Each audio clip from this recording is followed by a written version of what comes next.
Welcome to the podcast of MotorWeek, television's original automotive magazine. MotorWeek is made possible by rockauto.com. Here's your MotorWeek podcast host, John Davis. And thank you, Alec Webb, and welcome everyone to MotorWeek podcast number 237. And with me today, and with us all remotely or otherwise, is our senior executive producer, Dave Scrivener. That's me. Our writer, two-wheel and reporter, Brian Robinson. Hello, everyone. And our over-the-edge reporter and also our podcast producer, Greg Carlos. I'm here, and I'd like to note that my hat is in the forward direction, which many of you believe is the correct direction. So I just want to put that out there. I have a vintage one on today. Mine's from an old Paris Auto Show trip with Volkswagen, but it was clean, so here we are. We have a lot to talk about. Dave's going to talk about a special trip he just came back from. We're going to talk about something that's happening almost as we speak. The Jeep Grand Wagoneer Concept has been unveiled, and the 2021 Porsche 911 Turbo S, which will be the car that will kick off our MotorWeek 40th anniversary season. And yes, we were all children when this all started, weren't we?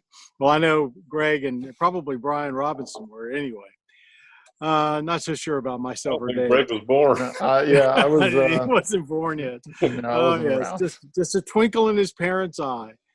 Okay, Dave, you just came back from really what was kind of a monumental trip, given all the restrictions that COVID-19 has placed on us and everyone else out there. So why don't you give us a little update? And it was all in the good cause of automotive efficiency. Sure. During our first green driving segment, I traveled from Baltimore to Fargo, North Dakota, and back, covering the I-94 alternative fuels corridor, which is a designation they've given to some highways in the country that have alternative fuel stations along the route, evenly spaced so people can fill up on propane or CNG or EV charging, fast charging. It's not really meant to go point to point from Port Huron to Montana, like I-94 does, but to expand the capacity of regional fleets, perhaps, like transportation companies or bus companies, so they can go further afield than just our one little town that has one pump. They can find fueling along the way. That's what I discovered on the trip. I took our long-term Fiat 500X for this 3,000-mile drive solo. And I was pleasantly surprised. I had some trepidation going in, thinking, oh boy, this little thing's going to be a clown car and I'll be bouncing all over the road and not fit in it.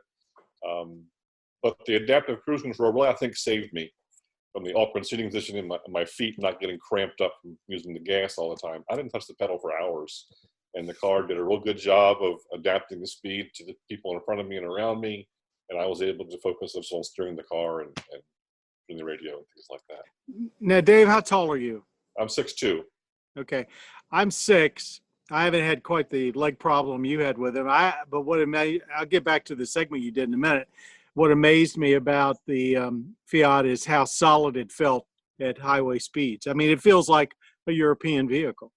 It had enough pep to actually keep up and set the cruise at 75 and up when I could, which surprised me as well. It would cruise along just fine. I found it to be a little nervous and prone to wind blowing at speed, and taking some of those long sweeping highway corners at 7 plus. It's a little bouncy and doesn't quite feel secure. You gotta steer it the whole time and work at it a little bit. But it made fine. My back feels fine, and we both survived the trip. So what about the actual experience along the corridor? Did you think that given the different alternative fuels, things were properly placed? Did you have any real-world experience with, I know you were out there meeting some EV owners. Tell us a little bit more about what you actually saw. I drove the Fiat to Chicago first and borrowed a Nissan Leaf press vehicle and did some shooting around Chicago, looking at EV charging stations. And around big cities like that, it's never a problem. But when you get up to Fargo, they've just installed 3 new fast chargers And from there, it's 200 miles to the next big town. So it's a bit of a stretch for a regular EV. And, Tesla guys just got their supercharging network kind of up and going in that area, so they can cross the state. But there is actual pretty active EV owners group in Fargo, North Dakota. I met a Leaf owner, 2 Tesla owners. A guy had an i3, which is kind of a half-half. But they're very enthusiastic about it. They want to drive the EVs for all the right reasons, and they think infrastructure is coming, and the utility people say it's coming. We're going to put more stations in, and a lot of them charge at home and say, for around town, it's fine, just like any other city in the world. But we don't do a lot of long trips with our cars, so right now, infrastructure isn't a handicap for them. Other alternative fuels, I talked to a propane shuttle company that shuttles people to the airport in Minneapolis, and they said having the new stations put in allows them to run on propane longer. They're dual fuel vehicles that run on gasoline and switch over automatically. So now I can fill up on propane, which is 80 cents a gallon cheaper these days, and keep running cleaner and cheaper longer. So that's the kind of the advantage of the corridors, is expanding people's regional presence. And I think it works. I'm glad to see that with all the hubbub about EVs, that the other alternative fuels haven't been left in the dustbin, because for many types of vehicles and uses, they actually are superior. Yeah, we saw also in West Fargo School District just bought an electric school bus and 2 diesels, and they're doing a 2-year comparison for cost analysis. And so far, the EV bus is running, they said, 9 to 20 cents a mile, and the diesel is 20 to 40 cents a mile. So it's half the price to run it, but there's upfront costs associated with the EV bus as well. Yeah, They'd like to go all electric, I think, for ease of maintenance and low cost, things like that. it does appear that the electric aspect is gaining momentum. It's certainly, I've been pretty much a skeptic that it would happen as quick as it is happening. And now there was it just last week, somebody was even talking about a 700-mile range vehicle, one of the new upstart manufacturers. So we'll see. Well, thanks very much. Still evolving. Yeah. Okay, we all can chime in, I think, on this one.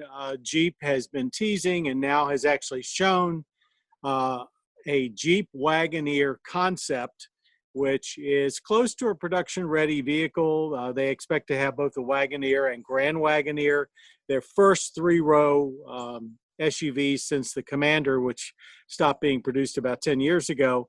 The new Wagoneers should be out next summer. We've all seen the material and the videos, and they did a virtual preview. So what do you think about it? Is it befitting of the Wagoneer historic name? How about that one? It's a historic name, certainly, and I own a 77 Wagoneer. It's not a 3-row. I don't think it ever was. Maybe the later ones were. No, I don't think it. I'm not sure. Actually, I guess I'm not sure about that. So I took the wood grain off of mine, which is heresy, apparently. The new one has, you got to look to find the pieces of wood they put in it, in the headlight bezels and the roof rack. In the new one. In the new one. Yeah. I think it's an interesting looking vehicle. I think it has a style all its own. Wagoneer's a name as good as any. Sure. I had the XJ Wagoneer with the wood on the side, which my spouse loved to the day it finally had to be towed away for the last time. So yeah, I can get the nostalgia aspect of it. They didn't go with the retro look like the Bronco and other cars that have done that. I think it deserves a new look and new style. Mm-hmm. Old one. I went to the Lowe's or Home Depot with my old Wagoneer and trying to haul some 4x8 plywood home, and it stuck out the back like 4 feet. I'm surprised how small the thing was. Supposedly full size back in the day, but it ain't. Greg and Brian? Yeah, I was watching the live stream because that's what we do now. We live stream car reveals. But I was pleasantly surprised with how it looked inside and out. I think, everything about the Grand Wagoneer we heard was it was going to be upscale, competing against Navigator and Escalade and things like that. And from what I saw, the interior is immaculate. I mean, it's a step above anything that FCA has done. It looks a lot like something you would see in a Range Rover. There's a lot of technology. The other thing that they were a little bit tight-lipped about, the powertrain. So the concept is a PHEV, but they wouldn't commit to saying that it's only PHEV, that it would even be a PHEV when it comes to production. I'd have to imagine that it will have some PHEV eventually, a plug-in hybrid electric vehicle, if people aren't quite hip to the PHEV nomenclature. But they also have a ton of powertrains there, so I'm sure it'll have a V8 and a couple of different engine choices. Diesel, certainly. Yeah. There's a V8 mule supposedly running around. There's been some spy shots of. Well, if it uses the Ram chassis. Tagging on to what Greg was saying, it's hard for me to get too excited about it. A, it's at least another year away, and B, they were super, not forthcoming with powertrain and mechanical details. If you read through the press release, it's all luxury this, wood All grain interior. and screen size this, and I don't know, I'm just not going to get excited about that. I'll wait till actually hear more about the functionality of the vehicle and stuff like that. I mean, they're making a really huge deal about having a passenger side infotainment screen. It'd be the first, I guess, mass market SUV with it. But I mean, even that we've seen before. Yeah, we've seen it. The Porsche Taycan has an available passenger side screen. Right. But, not an SUV. I do think we should mention that they also came out with the Wrangler 4xe, which is a plug-in hybrid. Yeah. That's 25 miles of EV range, which isn't a ton, but I think we found that it's probably enough for most short commutes. Sure. Or short off-road travel. And from what they say, I mean, it's still capable as a traditional Wrangler, up to 30 inches of water fording. It still has solid front and rear axles. I mean, they made sure that it was still a Wrangler first and foremost. That's important. Brian? Yeah, go ahead. Yeah, I would. I'm looking forward to it. It's just a matter of time before we get a plug-in Wrangler, and I think looks to me like they did it right. The ability to get some EV miles, even save those for when you get to the trail, and keep it calm and peaceful while you're out there tearing up nature. Well, they haven't brought their other two 4xe models. They have Compass and what's the other one? Renegade. Yeah, they've been in global markets. I know, even in their press release for this one, they tout European stuff more than here in the U.S. We've seen it here, but whatever works. So, Dave, you think you would have had any advantage taking a Wrangler 4xe on your trip? Probably not. Probably 3,000 miles. Yeah. I didn't have places to charge that. I don't want to stop that often to charge. Yeah. Which alternative fuel did you put in the 500X? That's what I'm curious about. I actually found ethanol-free gas and used that. Whoa. We don't see too much of that around our home. All the high test out there is ethanol-free, or else it's E10 or E15 sometimes. A lot of different varieties out there.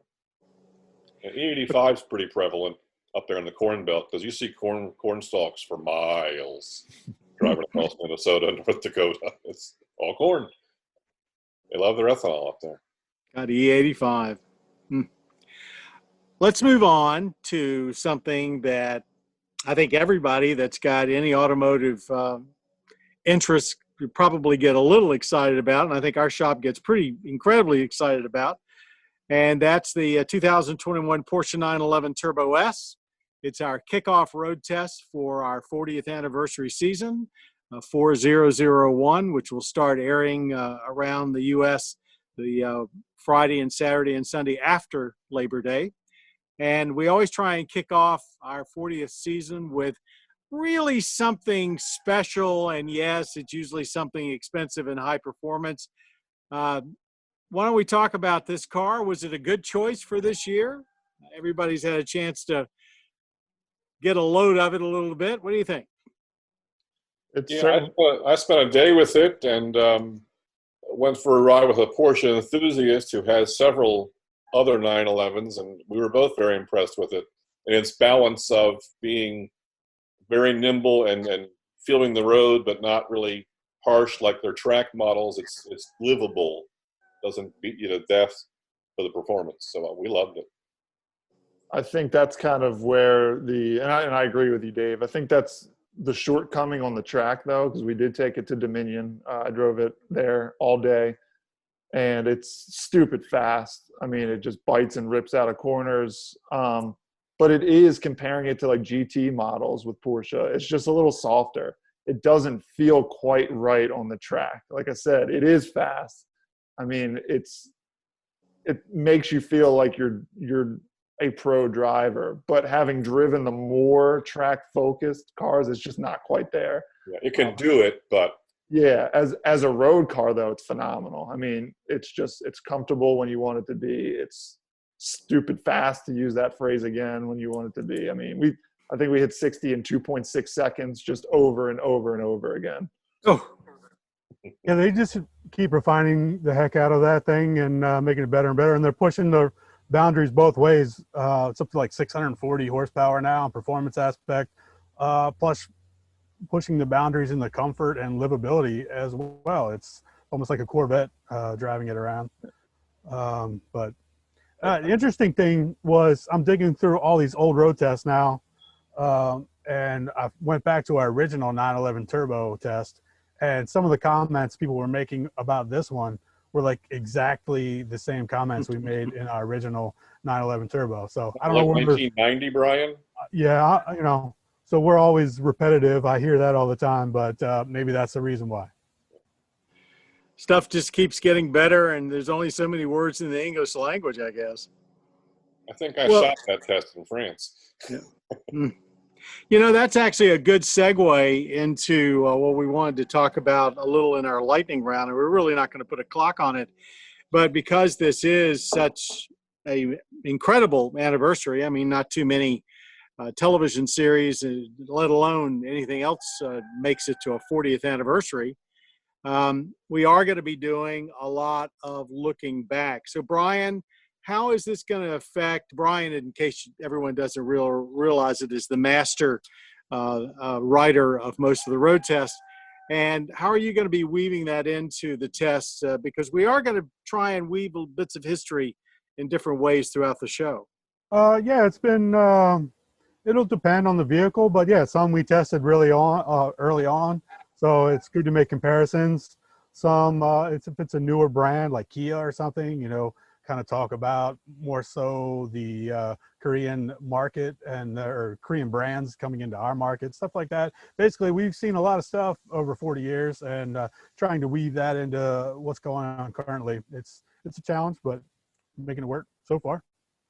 Dave, you're sort of overseeing all of this. So what do you got planned? Well, for the first show, the Turbo S test, I was able to get my hands on a modified Porsche 959 from a friend, and we used that for a couple of shots. I got 30, 40 seconds of it. We'll put that at the end of the road test as kind of here's what Porsche was and still kind of technological tour de force, and tie the two cars together and showed a pretty cool car from the past, and that's kind of a tie-in for us.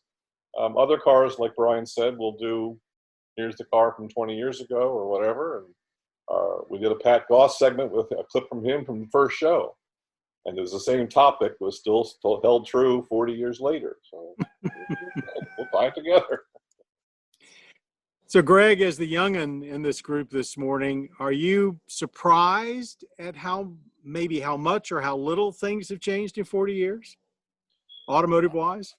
Yeah, I mean, you can look at it at several different levels. I mean, just the cars, it's obvious powertrains are all different. I mean, just performance. I don't know if Brian, off the top of his head, remembers what the horsepower was in that turbo, the first turbo we tested. I want to say like 270. Yeah, something like that. Yeah.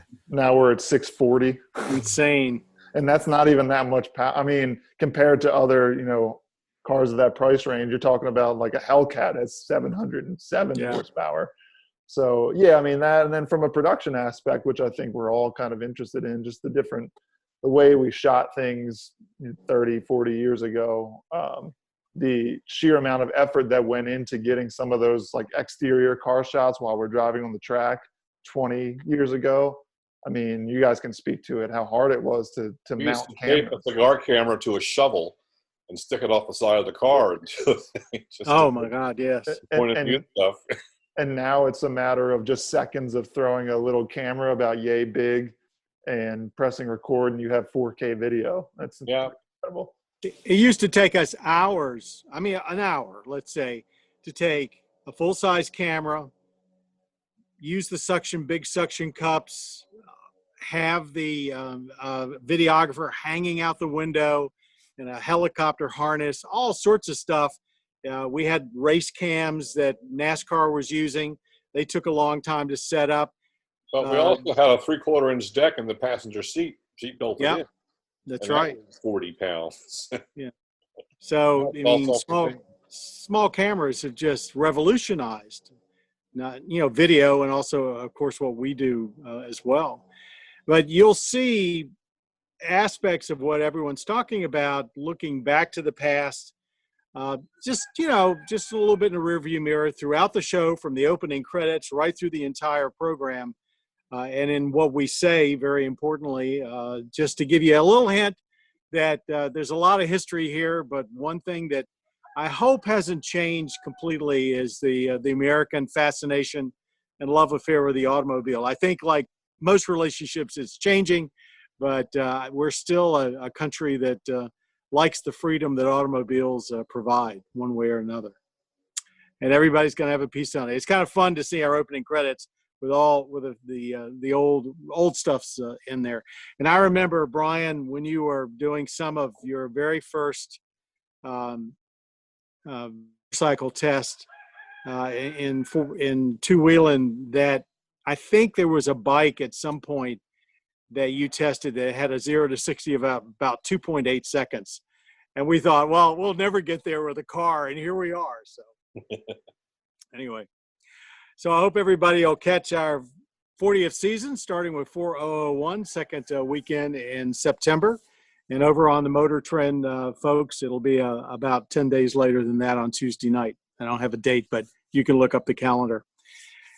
We do have a viewer question, and this is an interesting one. I don't think we've ever asked this before, had it asked of us before. Elaine and her husband, who she didn't give us his name, they're vacationing in the mountains, and they have a 2020 Mazda CX-5. While driving through the mountains, they've been using their cruise control to maintain speed, and they notice that what they think they're hearing as downshifts as they go downhill.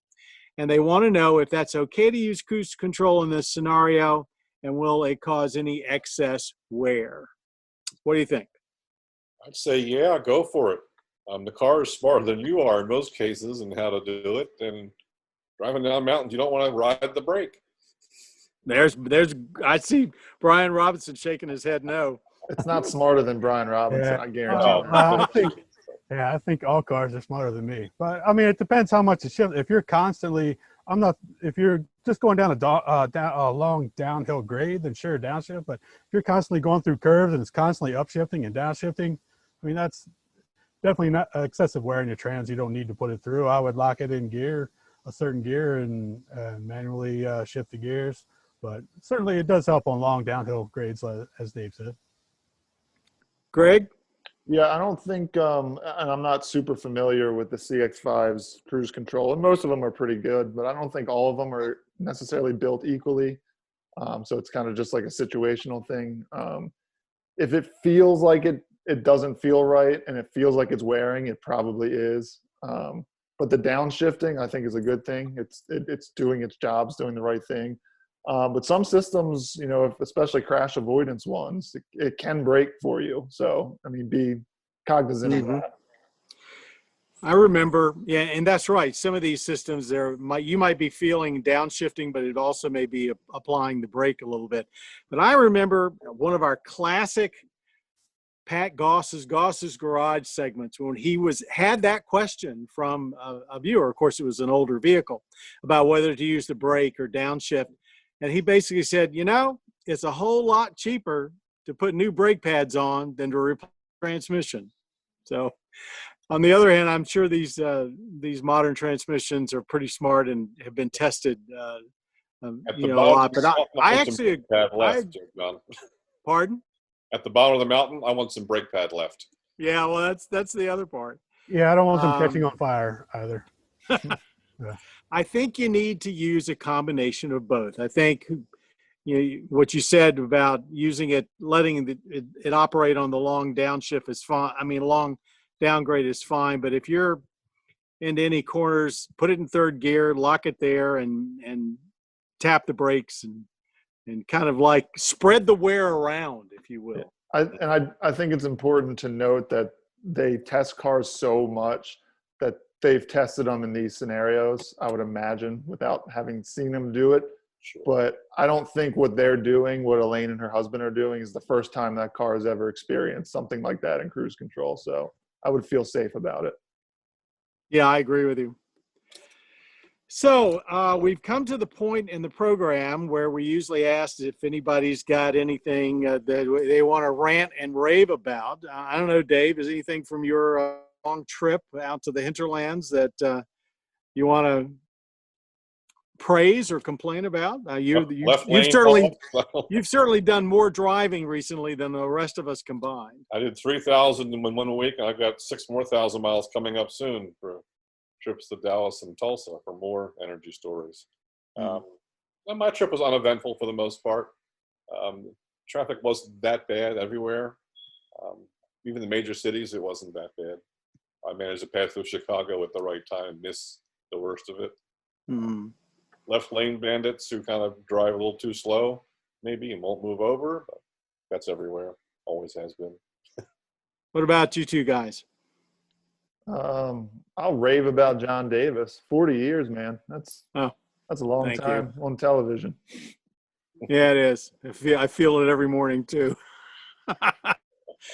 The only thing and I thank you for that. Brian, anything from you? No, sir. I'm all good. Have we all three had the same boss since college? Yeah. Oh my. That's another way to look at it. I haven't. Both of you two are my boss, so I've had the same two bosses since college, yes. 33 years for me, John. Wow. Yeah, well, we had hair when it all started. Or I did anyway. You got some? You still look pretty good, Dave. I do. I have noticed. I'm obviously. I don't know if you can tell. I'm up in the mountains right now. I've noticed an even worse people that were bad drivers before, and I think we've talked about this in the last couple of podcasts.